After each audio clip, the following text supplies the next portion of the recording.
Welcome to Farmers Weekly. We're here at Agritechnica, the world's largest indoor machinery show in Hanover, Germany. We're here on the Agco stand, and they've got two range-topping 74 series. The 7497, which is 202 horsepower, and the 7499, which is 220 horsepower. This is Marcis' other offering, the 9280 Delta Combine. It's their first hybrid offering. They say the UK is going to be its biggest market. It will be on test for next harvest and be on sale the back end of next year. Challenger had two new products on the stand. The Rogator, their self-propelled sprayer, which has a new chassis and also new suspension system for the boom. Fans of the versatile three-wheel Terrogator will be pleased to hear that it's got a new CVT gearbox. Either Fendt had a problem with their pressure washer, or they were trying to prove that they could get down and dirty with their 936 Vario.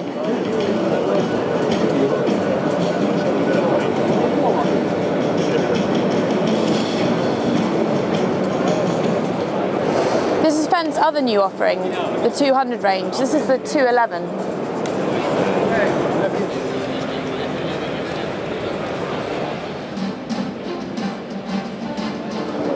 Fendt have wasted no time in getting a Profi Spec 800 series on their stand.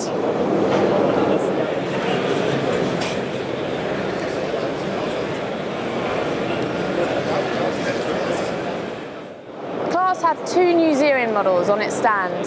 The 5000, which goes up to a whopping 524 horsepower, and the smaller but still huge 4500, which is 483 horsepower.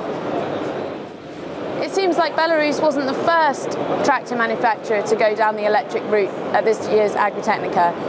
Both of these Xerions have electric generators on them.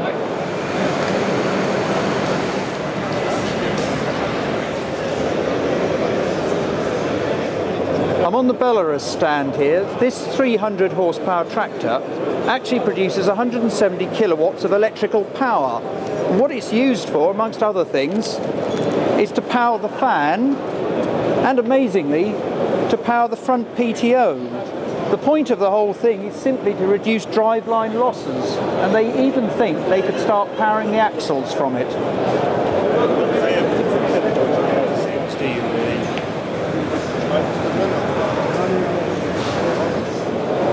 This looks like a smaller tractor, but amazingly it's still 350 horsepower. In fact, Belorus have about 6 new tractors on this stand. We've never seen anything like this before. This was actually originally a project between a German university and an engineering firm, but DeutzFahr say they might well make it. Under the bonnet it has a pretty chunky looking 600 horsepower V8 engine, but what's really interesting are the wheels. All 4 axles are driven, and the principle of the thing is that rather than having duals, each of the following wheels follows the front one, so it reduces horsepower. It's also narrow enough to go on a road. So, amazing thing. Okay, this is FreshMozz new nitrogen sensor called Isaria. It's 16,000 euros, so it's substantially cheaper than the Mini Veg N, which is their previous model.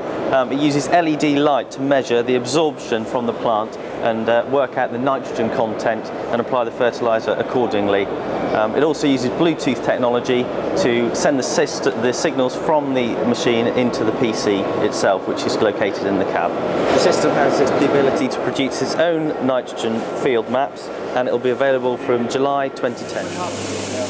This is Damon's new boom LED lighting system. And there's an LED situated above each nozzle on the boom that lights up the spray jet so that you can see all of the jets are working at night time. There are also LEDs at the end of each of the booms which shine 20 metres forward in the field to light any obstacles that you might come into contact with.